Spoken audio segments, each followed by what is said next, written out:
And you get the, let's say we get a BBA. It's going to be the same problem with Article 5. We get a BBA. You're going to have a lot of people with entrenched interests, and and then you're going to have a runaway. There is no such thing as a runaway. How do you run away?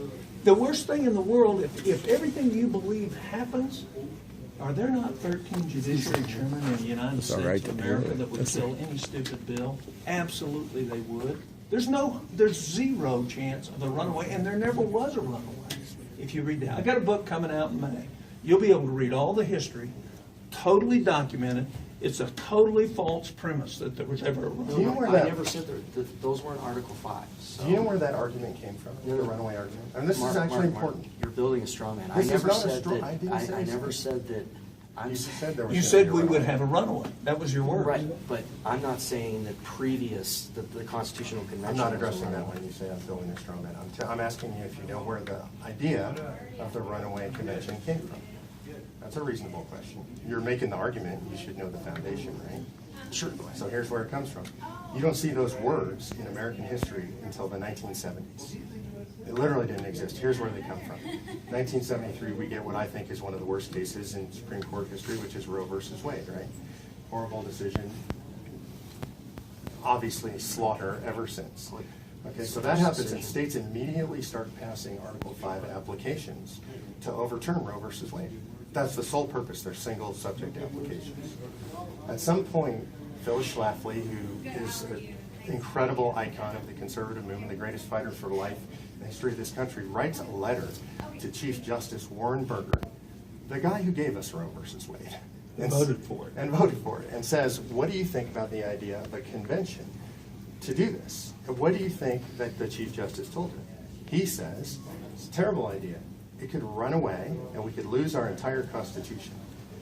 Now, Chief Justice Burger has zero history ever in his lifetime, including as a law student, of speaking about, writing about, researching, talking about, in any way caring about Article 5. We don't even know if he knows it existed, honestly, because he just never dealt with it. But he does have a guy on his staff by the name of Charles Black. And Black has writings, and he recognizes that Article 5 is the last weapon that the right has to rein in big government. 1970s, think about the expansive big government we have in Washington, D.C. It's the pinnacle of big government, right? And Black says we got to stop them from doing this. Chief Justice says run away. Then you get some Yale professors that they recruit and Harvard professors to start backing it up and writing about the runaway. It is literally propaganda from the left. I'm not buying their propaganda. I'm saying that Article 5 needs to be done right. So we start at 0. We put limitations. You guys would The even let founders laid the limitations foundation. put on. They're the ones that wrote Article 5. What kind of limitations? I put a simple amendment saying the delegates have to. It won't have to aggregate focus this on. issue. Right, but It that's won't the aggregate, problem. it's So a I'm legal saying issue. start at 0 and do it right, and put limitations. I'm all for a balanced budget, but anyway, A balanced budget will not fix our country. That's the thing you're missing. It's the smallest thing we can do out of the 3 things we do in our application. Balanced budget won't fix it. Will not fix it. I'm telling you, somebody that spent 16 years there, it ain't going to come close to it. What's going to fix it is limiting scope and jurisdiction, reestablishing the Commerce Clause, reestablishing the General Welfare Clause, so you get to decide. I'm with you. And let's put limitations on the delegates for those things and start at 0. You can and do it that right. on a delegate limitation act on your Do own. it on the act. We did, No, and we did with the the act. petition, because then the petition is what they read in Congress, and that's what's governing. Rob Nadelson will tell you, you can't actually legally I know, because you're not starting at 0. You no, wanna- that's not correct. It's not just about aggregation.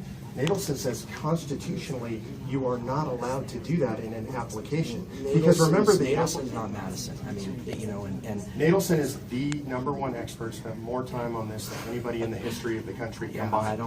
I'm not into the elitist thing. I mean, we have a He was great against it. You know, Nadelson started all against He was this. against That's why he researched. No, I understand. I mean, but that's not. Do you understand the difference between a resolution and legislation? Because a resolution is something. I understand the difference, but the resolution is what's going to be read, and so if we don't have those limitations in there, then we're not indicating to the Congress our A level of resolution's not seriousness. binding. It's not binding on your Right. delegates. Then it shouldn't matter that we put your commissions or whatever. No, because the resolution is an instruction to Congress. And so I understand you're what saying, legally and what I'm missing saying the is, point. I want to be clear in there that we're focused on. You're just choosing the wrong document Balance from a budget. legal perspective. I don't disagree with what you're saying, but you're trying to put it in a place where it's not only legally ineffectual, Yeah. but not constitutional. You're sending instructions to Congress, trying to instruct your delegates. Those two things are completely different. It's like you're trying to go north, so you head The south. point is so that the Congress understands our intentions. It's not okay? relevant to Congress because Congress only names the time and place. What you're assuming is You're somehow assuming Congress that. We've controls never the had an rules. Article 5. We're talking in circles. We're on the same page. We're I on don't the same think we page. are on I the want a same balanced page. budget. You're not a federalist. You've You're a federal The power reality guy. is, You believe in leaving power. I in understand you've Washington, devoted a D.C. lot of time to Yeah. this, and My so life. I know, and I can appreciate that. But I am concerned about the side effects, and I want a balanced budget, but I say we start at 0 and we do it right. The compact That's actually was not right. 100%.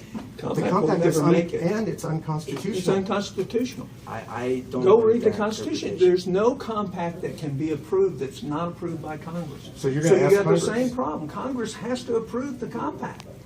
So you got Relying the on same problem to fix the problem. You know that's the end game, right? So you pass it in 38 states and then you go ask Congress's approval.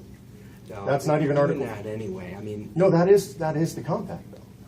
It's pre-passed in 38 states and taken to the Congress, and then the Congress has to say yes or no.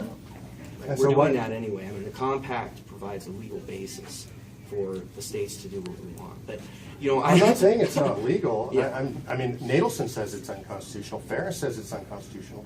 Randy Barnett says it's unconstitutional. I mean, all the great scholars say it's unconstitutional.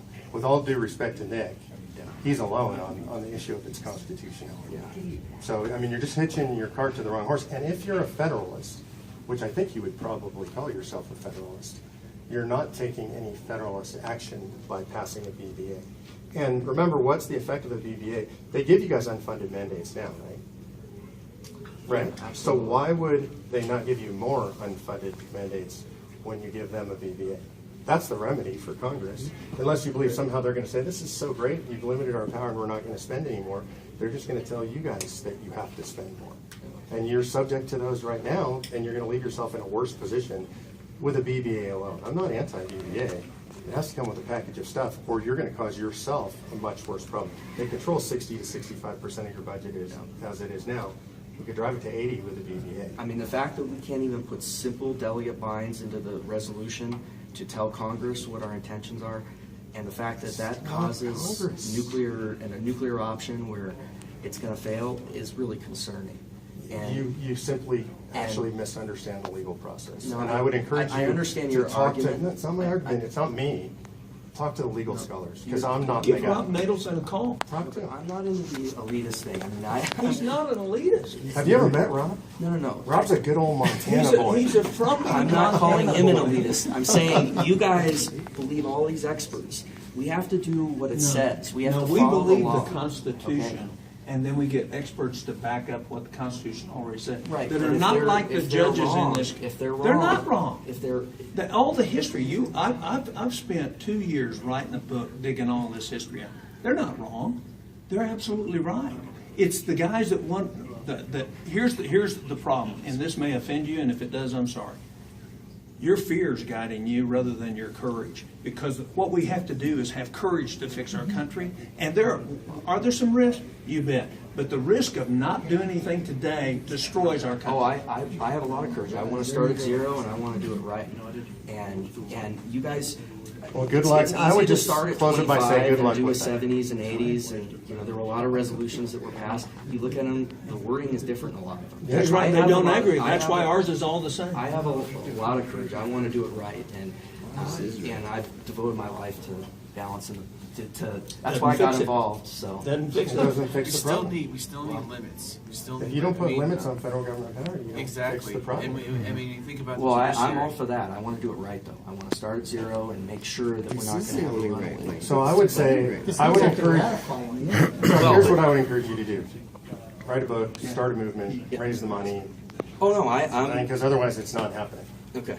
Well, So if you can do that, there are other people trying to do that, it's trying to start at zero, and you know, they got 3 through the compact, I think it's a 3 or 4. compact is unconstitutional, and you And need it's Congress's dead. permission anyway. And it's dead. Congress has Well, to approve because it. there's been so much focus But put are they? into this effort. What is the No, it's likelihood because of they Congress can't approving raise it? the money, and they don't have any grassroots support, because it's not a good idea. Right, and that's the concerning thing. I mean, that there isn't the grassroots support for that one, the one that has clear protections. Because nobody understands it.